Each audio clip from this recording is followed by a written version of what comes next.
નમસ્કાર દર્શક મિત્રો, આજે હોળીનો પર્વ છે અને આજે આપણે વાત કરીએ તો ઠેર ઠેર હોલિકા દહન થશે. સૌથી પહેલાં તો નિર્માણ દિવસ તરફથી આપ સૌને હોળીની ખૂબ ખૂબ શુભકામના.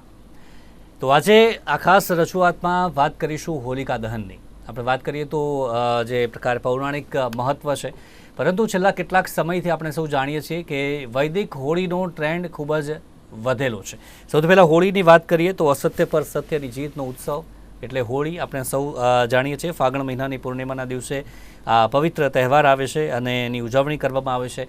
અને બીજા દિવસે ધૂળેટીનો તહેવાર એટલે કે રંગોનો ઉત્સવ, ધૂળેટીનો તહેવાર, અને એકબીજા પર રંગો લગાવીને તેની ઉજવણી કરે છે. પરંતુ તેની પહેલાં જે હોલિકા દહન કે જેનું ખાસ મહત્ત્વ રહેલું છે, આપણે વાત કરીએ તો ભારતભરમાં અનોખી રીતે આ દિવસની ઉજવણી કરવામાં આવે છે. હોલિકા દહનની જે પ્રકારે વાત કરીએ તો તેની પણ ખાસ પૂજા કરવામાં આવે છે.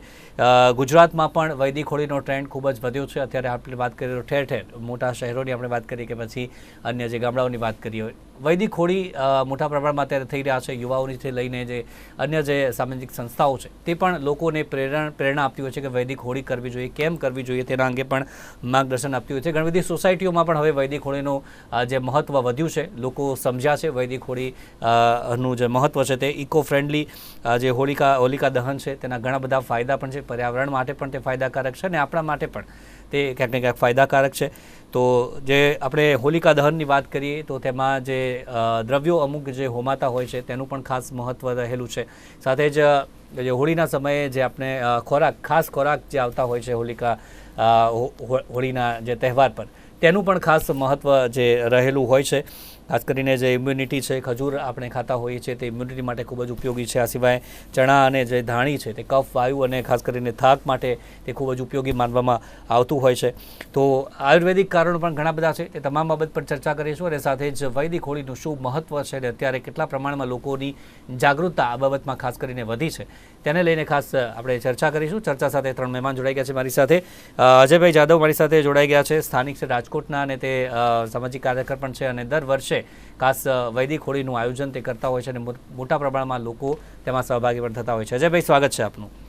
ત્યારબાદ ધર્મેશભાઈ ગામી આપણી સાથે જોડાયા છે, સુરતથી સામાજિક કાર્યકર છે અને તે પણ દર વર્ષે આ જે વૈદિક હોળી જે કરતા હોય છે અને લોકોને એ બાબતમાં પ્રેરણા પણ સતત આપતા હોય છે. ધર્મેશભાઈ, આપણું પણ સ્વાગત છે. અને સાથે જ અમદાવાદથી આપણી સાથે એક સ્થાનિક જોડાયા છે, નીરવભાઈ પરીખ, તે પણ જે દર વર્ષે આ વૈદિક હોળી કરતા હોય છે. ત્યારે ત્રણેયનું સ્વાગત છે અને શરૂઆત કરીએ ચર્ચાની. ધર્મેશભાઈ, સૌથી પહેલાં આપનાથી શરૂઆત કરીએ. દર વર્ષે આપણે મળતા હોઈએ છીએ વૈદિક હોળીના મહત્ત્વને લઈને. વર્ષો જેમ જેમ વીતતા ગયા છે, ગયા વર્ષે પણ ચર્ચા કરી હતી, આ વર્ષે પણ આપણે ચર્ચા અત્યારે કરી રહ્યા છીએ. કેટલા પ્રમાણમાં લોકોમાં એ જાગૃતતા આવી છે કે વૈદિક હોળી આપણે સોસાયટી હોય કે ક્યાંય પણ વૈદિક હોળી કરીએ આપણે, આ જાગૃતતા જે સમય સાથે લોકોમાં વધી રહી છે આપને લાગી રહ્યું છે? જી, પહેલા તો હોળી પર્વની નિર્માણ ન્યૂઝ ચેનલના તમામ દર્શકો અને તમામ ભારતીયોને ખાસ કરીને આપ બધાને શુભકામનાઓ. આપની અંદર સૌ મંગલમય રહે, આપનું સ્વાસ્થ્ય બધાનું જળવાય અને તમામને ખુશીઓના રંગોથી આ પર્વ આપણે બધા ઉજવીએ અને કોઈ દુઃખી ના થાય, કોઈ પરેશાન ના થાય, તમામની તકલીફો દૂર થાય એવી શુભકામના. આપે જેમ વાત કરી કે વૈદિક હોળી, તો હું આપને કહી દઉં કે આપણે પરંપરાઓથી જેમ ગામડામાં ગાયના ઉપલા અને છાણનો ઉપયોગ થતો, પણ ક્યાંક ને ક્યાંક શહેરીકરણ થવાથી લોકો હોળીને પર્વને મૂક્યો તો નહોતો, પરંતુ એ લોકો એમની અંદર લાકડાનું વધારે યુઝ કરતા અને લાકડાના યુઝ કરવાથી લાકડા બાળવાથી લાકડાની અંદર એમ પણ કાર્બન બહુ હોય છે, તો એનાથી પર્યાવરણને નુકસાન થાય. લાકડા બાળીએ એટલે સ્વાભાવિક છે કે લાકડા આપણે જંગલોમાંથી લાવવાના, જંગલોનો વિનાશ કરીએ તો વાતાવરણ, પર્યાવરણને નુકસાન થાય. ગ્લોબલ વોર્મિંગની જે અસરો છે એ બધી અસરો આપણે દુનિયામાં જોઈ શકીએ છીએ. હોળીનો પર્વ એટલો મોટો છે ભારત માટે, અને જેમ એક અહંકારની ઉપર સત્યની જીત એવું આપણે બધા માનીએ છીએ. વસંત ઋતુનું પણ આગમન થતું હોય છે, એટલે તમામ લોકોની અંદર ખૂબ ખૂબ ખુશીઓ અને એમને રંગોથી એમનું જીવન શુદ્ધ થાય એના માટે અલગ અલગ રાજ્યના લોકો અલગ અલગ રીતે વૈદિક આ જે હોળી છે એનું ઉજવણી કરતા હોય છે. અને ખાસ કરીને મેં આપણે કીધું એમ કે લાકડાનો વધારે ઉપયોગ થવાથી ખૂબ મોટું નુકસાન થતું હતું, એટલે અમે લોકો એક એવો કોન્સેપ્ટ લાવ્યા કે ભાઈ આપણે ગાયના ગોબરની સ્ટીકોનું નિર્માણ કરીએ અને ગાયના ગોબરના નિર્માણની શરૂઆત સુરતમાંથી થઈ હતી.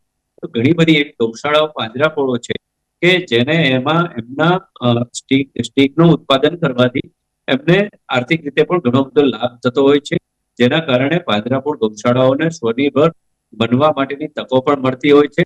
અને એની અંદર કાર્બન ડાયોક્સાઇડ ખૂબ ઓછું હોય છે. એના જે ધુવાળા છે એના કારણે ઘણા બધા એવા જે જીવાણુઓ આ જે શિશુ ઋતુને બધી આવતી હોય તો એ ઋતુભેદની અંદર જે જીવાણુ કીટાણુઓ હોય છે એનો પણ નાશ થતો હોય છે. એટલે આપણે બધા સમજીએ છીએ કે ગૌ માતા એટલો પવિત્ર જીવ છે ને એના છાણના ઉપયોગથી ખરેખર વાતાવરણ ખૂબ શુદ્ધ થતું હોય છે. અને એ તમામ લોકોએ એક્સેપ્ટ કર્યો છે. શહેરોની અંદર 70% થી 80% લોકોએ જે લાકડાની હોડીનો પ્રાગટ્ય કરતા હતા એ આજે ગોબર સ્ટીકનો ઉપયોગ કરી અને ખૂબ એક સારો સંદેશો આપી રહ્યા છે. ઘણી જગ્યા પર તો એવું પણ જોવા મળે છે કે જે વ્યસનો કરતા હોય છે એ વ્યસનોને પણ આ હોડીની અંદર ત્યજી દેતા હોય છે. જે રીતે હિરણ્યકશ્યપુનો અહંકાર હતો અને એમના દીકરા પ્રહલાદ જે એની પુત્રી હતી એને ટાળવા માટેની જે કોશિશ કરેલી અને એ હોલિકાની અંદર એને બેસાડી અને એને મારી નાખવાના જે પ્રયત્નો કરેલા એ ખૂબ ખતરનાક પ્રયત્નો હતા. અને પ્રહલાદ એમાંથી જીવત નીકળ્યા અને જે હોલિકા છે એની ચૂંદડી છે એ ચૂંદડી નીકળી ગઈ અને હોલિકા જ બળીને ખાક થઈ ગઈ. એટલે અહંકારનો વિનાશ થયો અને સત્યનો વિજય થયો. એની ખુશીમાં ભારતભરના લોકો આ હોળીનું ખૂબ રંગે ચંગે ઉજવણી કરે છે. અને આપણા ભારતના તમામ લોકો વર્ષોથી આ જે ઉત્સવ પ્રેમી લોકો છે અને આ ઉત્સવને પણ રંગે ચંગે ઉજવે છે. અમદાવાદની વાત કરીએ, આપ કેટલા વર્ષથી આ જે વૈદિક હોળી ખાસ જે આપણા ત્યાં થાય છે, આપ લોકોને કેવી રીતે આમાં પ્રેરણા મળી, આપને કેવી રીતે પ્રેરણા મળી, કેવી રીતે ઉજવણી અને આજે કેવી રીતે ઉજવણી થવાની છે? આજે બી વૈદિક હોળી જ મનાવવામાં આવશે, પણ બેઝિકલી હમણાં જે રીતના સુરતથી હિતેશભાઈએ જેમ જણાવ્યું, બહુ જ સાચી વાત છે કે અત્યારે વૈદિક હોળીથી ઘણા બધા ફાયદા થઈ રહ્યા છે. જે અત્યાર સુધી લોકો અજાણ હતા એ હવે જાગૃતતા ધીરે ધીરે બધે જ ફેલાઈ રહી છે. અમારી સોસાયટીમાં અમે લગભગ છેલ્લા 5 વર્ષથી વૈદિક હોળી મનાઈ રહ્યા છીએ અને એકબીજાના સંપર્કમાં આવવાથી બધાને જાગૃત કરે છે. ઇવન અત્યારે છોકરાઓ બી વૈદિક હોળીમાં એ લોકોને બી એ રીતના અમે લોકો સમજાઈ રહ્યા છે. તો એ લોકો બી એમની કોલેજોમાં, સ્કૂલમાં, એ બધામાં બી એ લોકો એમના ટીચરોની જોડે વાત કરીને બી ઘણી બધી વસ્તુમાં ચેન્જીસ લાવી રહ્યા છે. અને અત્યારે અમદાવાદમાં ખૂબ ખાસી જગ્યાએ અત્યારે વૈદિક હોળી મનાવવામાં આવે છે. અને એટ ધ સેમ ટાઈમ કે હોળી પછી જે ધૂળેટી બી રમાય છે એમાં બી એ લોકો હવે ઓર્ગેનિક કલર્સનો ઉપયોગ કરે છે, જેનાથી સ્કિનને બી ડિઝીઝ ના થાય અને વાતાવરણમાં બી કોઈ પ્રોબ્લેમ ના થાય. એ રીતના એ લોકો અત્યારે ઉજવી રહ્યા છે. જી, આપણે અમદાવાદમાં ઘણું બધું જોયું છે ધીરુભાઈ, હજી પણ ક્યાંક જે લાકડા લાવીને એ જ પ્રકારે ઉજવણી અત્યારે પણ હા એટલે થયા છે. ત્યારે આપને એવું ક્યારે થયું, આપની આજુબાજુની સોસાયટીઓ હશે ત્યાં કેવી રીતે હોળી થાય છે, ત્યાં પણ વૈદિક હોળી થાય છે? હા, આપણી આજુબાજુ અમે રહીએ છીએ નારણપુરા એરિયામાં, ત્યાં આગળ ઘણી બધી સોસાયટીઝમાં વૈદિક હોળી થાય છે અને બધા એકબીજાના સંપર્કમાં હોવાથી ઘણા બધાને આપણે જાણ કરીએ છીએ અને એ લોકોને સમજાવીએ છીએ કે આ રીતના તમે કરો, જેનાથી આપણે વાતાવરણમાં બી ઘણો બધો ચેન્જ આવી રહ્યો છે. જી અજયભાઈ, આપનું પણ જે ખૂબ જ મોટું આયોજન છે આજે, ખાસ કરીને રાજકોટ ખાતે કઈ રીતનું આયોજન છે આજે, અને આપ આજના દિવસે ખાસ વૈદિક હોળીને લઈને આપનું શું પ્રતિક્રિયા છે? હેલો, હાજી, અમારા વિસ્તારમાં છેલ્લા 60-65 વર્ષથી ઉજવે છે હોળી. અને અમે તો પહેલેથી છાણામાંથી જ હોળી કરી છે. અને ત્યાં રાસ ગરબાનો કાર્યક્રમ હોય, પછી લાઇટ જુદું જુદું ડેકોરેશન હોય અને પ્રોગ્રામ પૂરો થયા પછી નાસ્તો હોય, જેવો કે ફરાળી પેટીસ છે, ફરાળી ચેવડો છે, એવી રીતનું આયોજન હોય છે. જી, અને વૈદિક હોળી નું મહત્વ જો આપે સમજાવવું હોય ત્યારે દર્શક મિત્રો જે જોઈ રહ્યા છે, કઈ રીતે સમજાવશો? હોળીનો તહેવાર છે એ શિયાળો પૂર્ણ થાય અને ઉનાળાની શરૂઆત થાય છે. શિયાળાની ઋતુમાં બેક્ટેરિયા ઘણા બધા હોય છે, એટલે વૈદિક હોળીમાં આપણે છાણા, કપૂર, ધૂપ વગેરે વસ્તુ નાખે તેનાથી એ બેક્ટેરિયા પણ મરી જાય છે. અને લાકડામાં શું થાય છે કે કાર્બન ડાયોક્સાઇડ નું પ્રમાણ વધે છે અને વૃક્ષોનું બહુ નિકંદન થાય છે. વૃક્ષો બહુ કાપવા પડે છે. લાકડાથી. એના માટે આ વૈદિક હોળી છે એ બેસ્ટ છે. જી, આપ જ્યાં કરો છો આપની સાથે પણ ઘણા લોકો હશે. ક્યારથી આ વૈદિક હોળીની શરૂઆત જે કરી છે અને લોકો સુધી આ સંદેશ કેવી રીતે વધુના વધુ પહોંચે તેના પ્રયાસો આપના કેવા હોય છે દર વર્ષે? અમારે ત્યાં 60-65 વર્ષથી હોળી થાય છે. અમારે 150-200 ગ્રુપ છે છોકરાઓનું. અમારે ત્યાં મનોકામના સિદ્ધ કોલવા હનુમાન મંદિર છે. મંદિરના બગીચામાં જ અમે હોળી કરીએ છીએ. પણ અમે તો પહેલેથી છાણાની જ હોળી વૈદિક જ કરીએ છીએ. એમાં કોઈ ધર્મેશભાઈ, પણ પ્રકારનું જી. લાકડાનો ઉપયોગ જ નથી થતો. જી, ધર્મેશભાઈ, આ જ પ્રકારે જે યુવાઓ પણ અત્યારે ખાસ કરીને આગળ આવી રહ્યા છે, આ મુદ્દે લોકોને સમજાવી રહ્યા છે, આ જ પ્રકારે જો વધુને વધુ યુવા બહાર આવશે તો કેવા પ્રકારનો સંદેશ લોકો સુધી પહોંચશે આપની દ્રષ્ટિએ? સાચી વાત છે. આમ તો ખૂબ મોટી ક્રાંતિ આવી છે વૈદિક હોળીને લઈ. પણ જે ઘરના વડીલો હોય કે પોતાના એવા વડીલ મિત્રો હોય એમની પાસેથી વૈદિક હોળી બાબતની જાણકારી એ રાખે અને આપણી ગાય માતા શું છે ને ગાય માતાના ગોબરના કેટલા ફાયદાઓ છે એ જણાવે તો હું ચોક્કસ માનું છું. આમ તો સોશિયલ મીડિયા હોય, આપણા જેવા પ્રિન્ટ મીડિયા હોય, ઇલેક્ટ્રિક મીડિયા હોય, એ બધા પણ ખૂબ પ્રચાર પ્રસાર કરી રહ્યા છે અને એનું ક્યાંક ને ક્યાંક ફળ પણ મળ્યું છે. પરંતુ હું આપને એક બીજી પણ વાત કરું. વૈદિક હોળી તો આજે હોળીનો પર્વ છે, સાંજે કદાચ પટી જશે અને પછી ધૂળેટીનો પર્વ શરૂ થશે. એટલે ધૂળેટીના પર્વની અંદર પણ ખાસ યુવાઓએ ધ્યાન રાખવાની છે. એકબીજા ઉપર જે રંગો નાખવાની પરંપરાઓ છે, ખેલવાની પરંપરાઓ છે, એ આપ જુઓ કે ગોકુળ મથુરાની અંદર જે રીતના રંગો છે, નેચરલ રંગો એટલે કે નેચરલ કલર વપરાય છે, એકબીજાને લગાવે છે, એનાથી કોઈ નુકસાન નથી થતું. જ્યારે ઘણા બધા શહેરોની અંદર એવા કેમિકલ્સ વાળા કલર કે રંગો આવી ગયા છે, એ આપણે લગાવવાથી ઘણા બધા સ્કિનના પ્રોબ્લેમો થાય છે, કોઈની આંખ ડેમેજ થઈ જાય છે, કોઈની ચામડીના રોગો વધી જાય છે. તો આપણે એનાથી ખાસ ચેતવાની જરૂર છે કે આપણે જેટલું બને એટલું નેચરલ જે વસ્તુઓ છે, નેચરલ જે કલરો છે, એ કલરોનો આપણે ઉપયોગ કરીએ તો હું માનું છું કે આપણા ઉત્સવની અંદર કોઈ ભંગ ના પડે. આપણા જે આ તહેવાર છે એ રંગોનો ઉત્સવ છે, તમામ લોકોના પરિવારોમાં ખુશીઓ આવે, રંગો ઉજવાય, એમના સ્વાસ્થ્ય સારું રહે. એટલે એ જે આપણો ભાવ છે એ ભાવ ટકાવી રાખવો હોય તો હું માનું છું કે આપણે જે કંઈ કુદરતી રીતે થતી વસ્તુઓ છે એનો આપણે ઉપયોગ કરીએ તો હું માનું છું કે આપણને ખોટું કોઈ બીજી તકલીફો ના પડે. એના પ્રયત્નો તમામ યુવાઓએ કરવાનું છે. આપણું આ જે ઉત્સવો છે એ ભારત ઉત્સવોનો દેશ છે ને, ઉત્સવો અલગ અલગ ખૂબ આવતા હોય છે. તો આપણા એ ઉત્સવોની અંદર નેચરલિટી રહે અને ક્યાંક ને ક્યાંક આપણી અડોશ પડોશમાં કોઈ દુઃખી પીડિત થતા લોકો હોય એમને જે મદદ કરવાનો ભાવ છે કે એમને કઈ ને કઈ હૂંફ આપવાનો ભાવ છે એ પણ ટકી રાખવો જોઈએ. ઘણા લોકો વ્યસન તરફ વળ્યા છે તો એ વ્યસનને પણ આવા સમયે જો હું માનું છું કે હોળી માતાનો દર્શન કરીને વ્યસનો પણ ત્યજી દેતા હોય છે. એટલે ઘણી બધી સારી બાબતો છે અને યુવાઓ પણ એને પસંદ કરી રહ્યા છે. એટલે આ બધી વસ્તુઓનું આપણે ખાસ ધ્યાન રાખીએ. કૃત્રિમ કોઈ પણ વસ્તુઓનો ઉપયોગ ના કરીએ, નેચરલ પદાર્થો અને નેચરલ વસ્તુઓનો ઉપયોગ કરીએ અને ખાસ કરીને ગોબર સ્ટિક છે એ આપણા બધા માટે ફાયદો છે. આમ તો જે ગૌશાળાની અંદર ગાયો છે, આપણે ગૌ માતાની રક્ષા કરવી હોય અને આપણે એને સ્વનિર્ભર બનાવવા હોય ગૌશાળા પાંજરાપોળોને, તો આપણે એના જે પદાર્થો છે, એનું ઘી છે, એના છાણ છે, એ બધી વસ્તુઓનો આપણે 365 દિવસ ઉપયોગ કરીએ અને આપણે જે કંઈ ઘરમાં કામ લાગતું હોય એમાં એને વાપરીએ રોજિંદા, તો હું માનું છું કે બહુ મોટું બેનિફિટ આ ગાય માતાને થશે. ગાય માતા બચશે તો આ ધરતી એકદમ સુંદર અને સારી રહેશે. એટલે જંગલો અને ગાય માતા બચાવવા એક જરૂરી છે. પ્રદૂષણ એટલું બધું દુનિયામાં વધી રહ્યું છે, આપ બધા જાણો છો. જે પર્યાવરણ ખરાબ થઈ રહ્યું છે, જંગલોનો નાશ થઈ રહ્યો છે, વન્ય પ્રાણીઓને નુકસાન થઈ રહ્યું છે, માનવ જાતને નુકસાન થઈ રહ્યું છે. તો આ બધું જ આપણે નુકસાનને ઓછું કરવું હોય તો આપણે બધાએ જે કંઈ કુદરતી આપણને સોર્સિસ મળ્યા છે, નેચરલ વસ્તુઓ મળી છે, એનો આપણે ઉપયોગ કરીએ તો હું માનું છું કે આ બધી વસ્તુમાંથી આપણે નીકળી શકીએ. એટલે એ ખાસ મારી તમામ ભારત દેશના વાસીઓને જે કંઈ GTPL ના માધ્યમથી સાંભળે છે એ તમામ લોકોને હું આહવાન કરું છું કે આપણે નેચરલી રીતે જે કંઈ ઉત્પન્ન થતી વસ્તુઓ હોય એનો જ આપણે ઉપયોગ કરીએ તો કોઈના શરીરને ખોટું નુકસાન ના થાય અને આપણું જે ગ્લોબલ વોર્મિંગ થતું અટકે એના પ્રયત્ન તમામ લોકોએ કરવા જોઈએ. જી, નીરવભાઈ અને સાથે અજયભાઈ, અત્યારે જે વૈદિક હોળીને લઈને વાત કરીએ જ્યાં નથી થતી, એ લોકો કદાચ એવું એમનું માન્યતા એવી હોય છે લોકોની કે જલ્દી અગ્નિ કે જે શાંત થઈ જતી હોય છે તેમાં વધારે સમય નથી રહેતી, આવી બધી માન્યતાઓ એ લોકો માનતા હોય છે. અલગ અલગ કારણો પણ તેમના હોય છે ન કરવા પાછળના.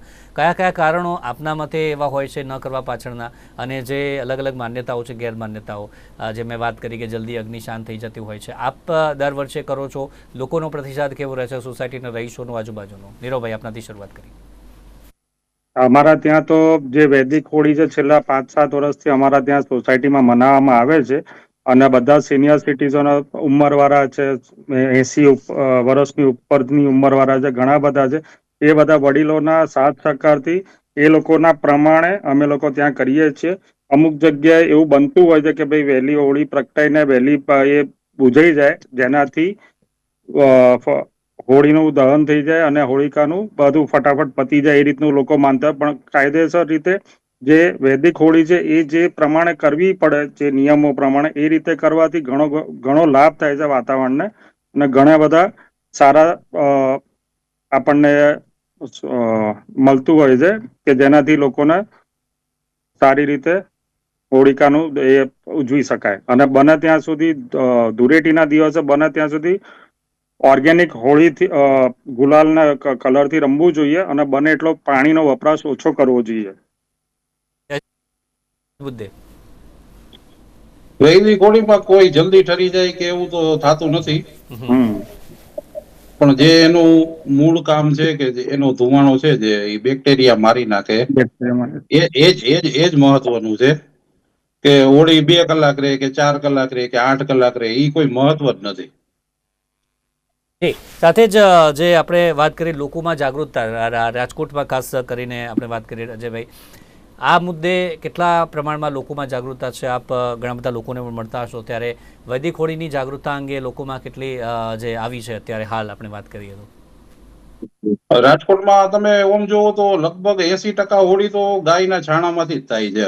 અમારે ત્યાં લાકડું હોતું જ નથી અહીંયા. જી ધર્મેશભાઈ, જે અત્યારે જાગૃતતા ચોક્કસથી આવી રહી છે, હજી પણ વધારે આ પ્રમાણમાં જાગૃતતા લાવી હોય વૈદિક હોળી માટે, સુરતની આપણે વાત કરો કે પછી રાજકોટની વાત કરીએ, વડોદરાની વાત કરીએ, અમદાવાદની વાત કરીએ કે પછી આખા ગુજરાતની વાત કરીએ, હજી પણ વધારે જાગૃતતા આપને લાગે છે કે હજી પણ જરૂર છે, અને એના માટે ખાસ કેવા પ્રયત્નો હાથ ધરાવવા જોઈએ? બિલકુલ બિલકુલ, હજી તો 60-70% જાગૃતિ આવી છે, પરંતુ એ 100% આવે એના પ્રયત્ન આપણે બધા જાગૃત નાગરિકો, મીડિયા કે ઇલેક્ટ્રોનિક મીડિયા, બધા જ લોકો કે સોશિયલ મીડિયા, બધા જ સાથે મળી અને એની મુવમેન્ટો આપણે ચલાવશું તો હું માનું છું કે ઘણો બધો ફાયદો થશે, અને 100% સુધી પણ આપણે પહોંચશું. એટલે એના ફાયદા ઘણા બધા છે. વૈદિક હોળીના જે ફાયદા છે એ ખૂબ ફાયદા છે, અને એ ફાયદા ઓલ ઓવર મેં આપને કીધું કે સીધું વાતાવરણ અને ગાયોની બચાવવાની વાત છે, અને આપણે સુરક્ષિત રહેવાની વાત છે. તો આપણે બધાએ સમજવું પડે કે આપણે લાકડાને ત્યજી અને આપણે ગોબર કે ગાયના ઉપલાનો વધુ ને વધુ ઉપયોગ કરીએ. જે ન માનતા હોય એને સમજાવીએ, અને સમજાવવાથી હું માનું છું કે ત્યાં સુધી જે પણ વ્યક્તિઓ, ઉત્સવ પ્રેમી વ્યક્તિઓ હોય એ બધા સમજી શકે કે વૈદિક પરંપરાની અસર શું છે, વૈદિક પરંપરાથી ફાયદો શું છે, અને વૈદિક જે રીતના આપણે હોળી છે, ગોબર સ્ટિક છે, એનો ઉપયોગ કરવાથી શું ફાયદો થશે એ આપણે સમજાવશું. તો હું ચોક્કસ માનું છું કે આ વખતે લાકડાની કદાચ કોઈ હોળીનું પ્રાગટ્ય કરતા હશે તો આવતા સમયની અંદર એ ગોબર સ્ટિક ચોક્કસ કરશે એવું માનું છું. અને અમે તો કરીએ જ છીએ, આપ પણ કરો છો, અન્ય લોકો પણ જે જોતા હોય એ પણ આમાંથી કંઈક ને કંઈક એવું વિચારે કે ભાઈ આપણે તમામને અડોશ પડોશમાં સુરક્ષિત રાખવા હોય, વાતાવરણ બગાડવું ના હોય, તો ચોક્કસ આપણે ગાયના ગોબર છાણાનો ઉપયોગ કરી અને આપણે આ હોળીનું પ્રાગટ્ય કરીએ. એનાથી આ જાગૃતતા આવશે 100%. હું માનું છું કે 2-5 વર્ષની અંદર, જેમ 7-8 વર્ષની અંદર આટલું બધું ચેન્જીસ શહેરોમાં આવ્યું છે, ગામડાઓમાં તો જે પરંપરા છે એ ટકી રહેલી છે, પરંતુ શહેરો વાળા જે લાકડા તરફ પડ્યા હતા એમાં પણ ક્યાંક ને ક્યાંક રિવર્સ આવ્યા છે. અને એ રિવર્સ આવવાના કારણે આપણે આગામી 2-3 વર્ષની અંદર 100% ગાયના ગોબરના સ્ટીક કે ઉપલામાંથી આપણે હોળીનું પ્રાગટ્ય થાય એવી અમે પણ મહેનત કરી રહ્યા છીએ, અને આપ બધા પણ મહેનત કરશો તો આપણે 100% સફળ. જી અજયભાઈ, જે આપણે શહેરોની અને ગામડાઓની વાત કરીએ, જે જૂની પરંપરાથી જે હોળી થતી હતી, તેમાં અત્યારે આપ કોઈ બદલાવ જુઓ છો ગામડાઓમાં જે થાય છે હોલિકા દહન અને શહેરોમાં અત્યારે જે પ્રકારનું થાય છે, કોઈ બદલાવ આપ જુઓ છો અત્યારે અજયભાઈ? અહીંયા તો લગભગ છાણામાં, પણ છાણામાં એવું થાય છે કે શહેરમાં પછી છાણા લેવા છે ને ગામડે જવું પડે. આજે આજે અમે જ 25-30 કિલોમીટર દૂર છાણા લેવા જઈએ છીએ એક ટ્રક ભરીને. એટલે વધારે લાકડાની હોડી એટલે માણસો કરે છે કે આળસ, ગામડે કોણ જાય, કોની પાસેથી છાણા લે. પણ આ મહત્વનો મુદ્દો છે કે છાણાની વ્યવસ્થા કોઈ, કારણ કે સિટી થઈ ગયા હવે એટલે અહીંયા છાણાની વ્યવસ્થા નથી. એટલે ગામડે ન જવું. હા, દર વર્ષે તમારે લેવા જવું પડે. ગામડે જ લઈ જઈએ, પણ બધા આપણી જેમ ન હોય, ઘણાને શું ટાઈમ ન હોય, આળસ હોય કે હાલે છે અહીંયા લાકડામાં કરી નાખી, પણ એ ન હોવું જોઈએ. જી નીરવભાઈ, આ જ સમસ્યા અહીંયા અમદાવાદમાં કદાચ બધાને પણ નડતી હશે, કારણ કે સોસાયટીમાં બધા નોકરિયાત વર્ગ હોય છે અને તેના કારણે સમયનો અભાવ હોય છે. અમદાવાદમાં ક્યાંથી આ જો કરવું હોય દર વર્ષે, તો આપ ક્યાંથી જે છાણાને લાવો છો, જે વૈદિક હોળી કરો, ગોબરની સ્ટીકની આપણે વાત કરીએ, તો આપ ક્યાંથી વ્યવસ્થા કરો છો, કેવી રીતે? અમે લોકો અહીંયા વાડજ ગામ છે અમારા, નારણપુરાથી થોડુંક જ છે. એ ગામમાં લોકોના ઘરે એ લોકો જોડે ગાયો ભેંસો બધું હોય છે. તો અમે લોકો એ લોકોને વાત કરીએ છીએ, રબારી વાસ ને છે, તો એ લોકોને અમે એડવાન્સમાં 2 મહિના પહેલા કહી રાખીએ છીએ, તો એ લોકો અમને બધું કરી આપે છે. બાકી 90% એમની વાત સાચી છે રાજકોટથી, કે ભાઈ અમારે ગામડે જ લેવા જવું પડે છે. અને અમદાવાદથી મિનિમમ કોઈ બી જગ્યાએથી તમે ગણો તો 30-35 કિલોમીટર તો થાય જ છે. અને સાચી વાત છે એમની કે લેવા જવું પડે છે, પણ અમારે અહીંયા ગ્રુપ એ રીતનું છે કે અમે લોકો એ મેનેજ કરી લઈએ છીએ અમદાવાદમાંથી જ. અને ઘણા બધી સોસાયટીઓ છે જેમાં અમારું બધાનું ફ્રેન્ડ્સનું ગ્રુપ છે, તો અમે બધા ભેગા થઈને એ વસ્તુ ઓર્ગેનાઇઝ કરીએ છીએ 2 મહિના પહેલા, જેનાથી તકલીફ ઓછી પડે. આ જાગૃતતા માટે થોડુંક સપોર્ટ અહીંયા અમદાવાદમાં બી મળી રહે ખાંડનું ને એનું, તો ઘણો ફરક પડે છે. જી ધર્મેશભાઈ, આ જ સમસ્યા ખાસ કરીને આપણે વાત કરીએ તો એ વધારે પડતી આ જ સમસ્યા રહે છે કે આ ન કરવું, 2 મહિના પહેલાંથી જ એની વ્યવસ્થાઓ કરવી પડતી હોય છે. તેના કારણે આપ પણ આ સમસ્યાને એક મૂળ કારણ માનો છો? એ સાચી વાત છે, પરંતુ જ્યાં જ્યાં ગૌશાળા પાંજરાપોળ હોય, હું આપને વાત કરું અમદાવાદ, તો અમદાવાદ ખૂબ મોટું શહેર છે. તો અમદાવાદ મહાનગરપાલિકા જે છે એ લોકોએ પણ જે પશુ પકડીને લઈ જતા હોય છે, ગાયોને જે રાખતા હોય છે, તો એમાંથી એમને મેન્યુફેક્ચરિંગ કરવાનું શરૂ કર્યું, ગોબર સ્ટીક બનાવવાનું શરૂ કર્યું. અને મેં તો જાણ્યું કે એ લોકો ગોબર સ્ટીક જોતી હોય ત્યાં જાઓ તો તમને મળી રહે છે. એટલે જે ગૌશાળા વાળા છે એ ગૌશાળા વાળા પણ બનાવતા થયા છે. એટલે ક્યાંક ને ક્યાંક આ શરૂઆતી 7-8 વર્ષથી ટ્રેન્ડ વધ્યો છે. ધીરે ધીરે શહેરોમાં પણ ઉપલબ્ધ થઈ જશે. આમ પણ વ્યવસાયિક દ્રષ્ટિએ પણ એ લોકોને એવું લાગે કે ભાઈ આપણે આ બનાવીએ તો એમાં ઘણી બધી વસ્તુઓ, દીવા છે, બીજું છે, ત્રીજું છે, ગાયના છાણામાંથી ઘણી બધી વસ્તુઓ બનતી રહી છે. અને હવે તો ઘણા બધા શોરૂમ પણ ખોલવા માંડ્યા છે કે ગાયની વસ્તુ જે બને છે, ગાયના અમુક વસ્તુઓમાંથી, તો એના પણ ઘણી બધી જગ્યાઓ પર દુકાનો ખોલી છે. તો હું માનું છું કે નજીક પણ જે આવતા વર્ષોની અંદર એ પણ ઉપલબ્ધ થશે. 10-12-15 કિલોમીટરની નજીકમાં જ થશે. જે પશુપાલકો જે પશુઓ રાખવાની વ્યવસ્થા છે ક્યાંક ને ક્યાંક શહેરોમાં ઘટી છે. એના કારણે જે પશુઓના વાડા હોય છે એ શહેરની દૂર રાખવાની મહાનગરપાલિકાની જે પોલિસી છે, એટલે પશુઓ જ્યાં હોય ત્યાં કે એ ગૌમાતાઓ જ્યાં હોય ત્યાં એનું શાણ થાય, ત્યાંથી જે સ્વાભાવિક છે કે ત્યાંથી જથ્થો મળે. એટલે એ બધી નાની મોટી સમસ્યાઓ તો છે, પરંતુ આપણે એને વ્યવસાયિક ધોરણે જો એના ધંધામાં પણ, બિઝનેસમાં પણ કોઈ જોડાશે તો આ જે અવ્યવસ્થા છે આ 50 કિલોમીટર દૂર જવાની, તો એ બી ક્યાંક ને ક્યાંક એની સમસ્યાનું સમાધાન પણ આવતા સમયની અંદર ચોક્કસ આવી જશે. ખાસ સંદેશ આપના તરફથી વૈદિક હોળી માટે તમામ નાગરિકો જે જોઈ રહ્યા છે, જે પ્રોગ્રામ જોવાના છે, તે તમામ માટે ખાસ સંદેશ આપશો? નીરવભાઈ, આપનાથી શરૂઆત કરીએ. અમારો ખાલી એક જ સંદેશ છે, બને ત્યાં સુધી વૈદિક હોળી મનાવો અને આવનારા ટાઈમમાં તમારા છોકરાઓને અને બાળકોને એ બાજુ તમે લઈ જાઓ કે જેનાથી પર્યાવરણને નુકસાન ના થાય, આપણી પોતાની હેલ્થને બી નુકસાન ના થાય અને જાગૃતતા રહે. અને બને ત્યાં સુધી પાણીનો બી ઉપયોગ ઓછો કરો ધૂળેટી વખતે, જેનાથી અત્યારે ગ્લોબલ વોર્મિંગના હિસાબે પાણીની ખૂબ જ અછત પડે છે. તો આવનારા ટાઈમમાં એ બી આપણા માટે સારું રહે. અજયભાઈ, ખાસ સંદેશ શું આપશો લોકોને? વૈદિક હોળીથી પ્રકૃતિ પ્રકૃતિનું રક્ષણ કરો, વૃક્ષો બચાવો અને પાણીનો ઓછો બગાડ કરો. જી ધર્મેશભાઈ, ખાસ સંદેશ આપનો લોકોને. બસ આપણે કુદરતી શોષિતો છે એ કુદરતી શોષિતોને બચાવી રાખવા, એને સુરક્ષિત રાખવા એ માનવ જાતનો ધર્મ છે. ખાસ કરીને ગૌ માતાને બચાવવી એ પણ આપણો ધર્મ છે.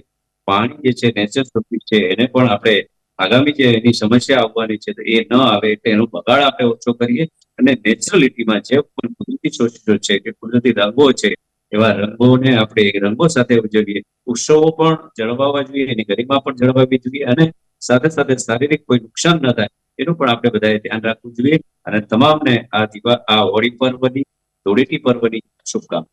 જી, આપ સૌને પણ, આપ ત્રણેયને પણ અમારી સાથે જોડાયા તે બદલ આભાર. અને આપ ત્રણેયને પણ હોળી પર્વની ખૂબ ખૂબ શુભકામના. આવતીકાલે રંગોનો ઉત્સવ છે, ઓર્ગેનિક કલર્સ આપણે વાપરીએ અને આ સંદેશ લોકો સુધી વધુને વધુ લઈ જઈએ. તે જ સંદેશ સાથે ખૂબ ખૂબ આભાર ત્રણેય અમારી સાથે જોડાયા તે બદલ. ધર્મેશભાઈ, અજયભાઈ અને નીરવભાઈ, આભાર આપનો. તો દર્શક મિત્રો, વૈદિક હોળીનું ખાસ મહત્વ શું છે? આપણે હોલિકા દહન તો કરીએ છીએ, પરંતુ જ્યારે પ્રદક્ષિણા આપણે કરીએ છીએ ત્યારે તે પ્રદક્ષિણા આપણે કરીએ ત્યારે જે અગ્નિ છે, જેનો તાપ છે, જે આપણા શરીરમાં જાય છે અને તેનું પણ એક ખાસ મહત્વ રહેલું છે. તેની અસર, સીધી જ અસર આપણા શરીર પર ખાસ થતી હોય છે. હોળી વખતે જે આપણે દ્રવ્યો જે હોમીએ છીએ તેની પણ ખાસ વાતાવરણમાં તેની ખાસ અસર થતી હોય છે. અને પર્યાવરણ માટે ખાસ કરીને પાણી બચાવવાની આપણે વાત કરીએ છીએ કે પછી બેક્ટેરિયા જે પ્રકાર આપણે વાત કરીએ, વૈદિક હોળી કરીએ તો બેક્ટેરિયાનો પણ જે નાશ થતો હોય છે. ઘણું બધું મહત્વ છે અને તે મહત્વ વિશે આપણે ચર્ચા કરી. વધુને વધુ કેવી રીતે આ સંદેશ લોકો સુધી જાય અને દર વર્ષે વધુને વધુ આંકડો વધતો જાય, લોકો વૈદિક હોળી કરતાં વધુને વધુ કરતા જાય, તે જ અત્યારે ખાસ આપણે ચર્ચા કરી. તો હાલ વિશેષ રજૂઆતમાં બસ આટલું જ. આવતીકાલે ફરીથી મળીશું. રજા આપશો. નમસ્કાર.